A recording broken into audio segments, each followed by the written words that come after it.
Media సోదరులందరికీ నమస్కారం. అందరికీ ప్రత్యేక ధన్యవాదాలు. ఎందుకంటే ఇంతసేపు చాలాసేపు మీరు వెయిట్ చేశారు. ఇప్పుడే మా అధినేత పవన్ కళ్యాణ్ గారితో నాతో సుదీర్ఘమైన భేటీ సార్తో వేయడం జరిగినది. దాదాపు చాలా రోజుల తర్వాత 45 నిమిషాల పాటు పవన్ కళ్యాణ్ గారితో చర్చించాను. తిరుపతిలో జరుగుతున్న పరిస్థితులు, అలాగే ఆమె శ్రీనివాస అభ్యర్థం పైన మనం ఎలా గెలిపించాలని సార్ చెప్పారు. ఏ కారణంతో ఇక్కడ సిటీ వాళ్ళు అన్ని కూడా పవన్ కళ్యాణ్ గారు సుదీర్ఘంగా అందరికీ మంచి వెళ్ళి గెలిపించుకోవాల్సిన బాధ్యత మీ మీద ఉందని చెప్పి పవన్ కళ్యాణ్ గారు చెప్పారు. అలాగే నన్ను కూడా రాబోయే 2 నెలల్లో నీ భవిష్యత్తు నేను చూసుకుంటా, నీకు నేను భరోసా ఇస్తా, ఉన్నత స్థాయికి తీసుకెళ్తా. ఇప్పటిలాగే ఎప్పుడు కూడా నువ్వు వైసీపీ నేతల్ని నిద్రపోని కూడా రాత్రులు ఎన్నో గడిపించాలని చూసుకోవాలి. రాబోయేది మన ప్రభుత్వమే. చంద్రబాబు గారు, అలాగే మోడీ గారు, పవన్ కళ్యాణ్ గారు, 3 కూటమిలో మన ప్రభుత్వం రాబోతోంది.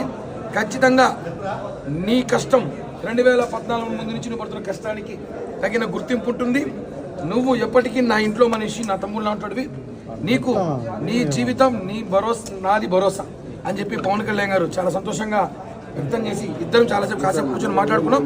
ఇంకొక 10 నిమిషాల్లో ఆ వీడియో ఫొటోస్ కూడా బాగానే షేర్ చేస్తాను. చాలా ధన్యవాదాలు మీడియా కూడా. ఎందుకంటే గత 25 రోజులుగా నేను ఈ తిరుపతి ఇష్యూ మీద నేను అభ్యర్థికి సహకరించకపోవడంపై కళ్యాణ్ గారు ఆరాధిస్తారు. అన్ని వివరాలు వివరించాను. ఖచ్చితంగా రేపటి నుంచి అభ్యర్థి ప్రచారంలో నన్ను పాల్గొమన్నారు. ప్రచారంలో పాల్గొంటున్నాను. అభ్యర్థి విజయానికి గిఫ్ట్గా పవన్ కళ్యాణ్ గారికి ఇస్తా అని చెప్పి కూడా హామీ ఇచ్చాను.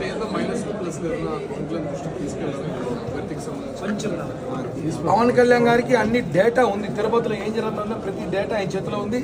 తిరుపతిలో ఎలా ఉంది పార్టీ పరిస్థితి, తిరుపతిలో అభ్యర్థుల పరిస్థితి ఎలా ఉంది, ప్రతి ఒక్క మనిషి అప్డేట్ పవన్ కళ్యాణ్ గారి చేతిలో ఉంది. కాబట్టి మేము చెప్పాల్సిన అవసరం లేదానికి. ప్రతి విషయం ఆయనే చెప్పాడు. అన్ని మాకన్నా ఎక్కువ అని బాగా తెలిసింది. కాబట్టి ఒకటి ఆయన చెప్పినట్టు మేమందరం కూడా పవన్ కళ్యాణ్ గారికి ఆయనకు హామీ మాకంతా ఇచ్చారు. కాబట్టి మేమందరం కూడా పవన్ కళ్యాణ్ గారి మనుషులుగా ఎప్పటిలాగే కలిసి పనిచేస్తాం. రేపటి నుంచి ఆర్ఎన్ శ్రీనివాస గారి ప్రచారంలో నేను పాల్గొంటున్నాను. అదేవిధంగా మా అందరి భవిష్యత్తు కూడా పవన్ కళ్యాణ్ గారు నేను భరోసా నేనున్నాను అని భుజం తట్టి నన్ను పంపించారు. చాలా ఆనందకరం. 40 నిమిషాల పాటు సుదీర్ఘమైన చర్చ జరిగింది. మీ అందరికి కూడా చాలా ధన్యవాదాలు. జై హింద్, జై జనసేన.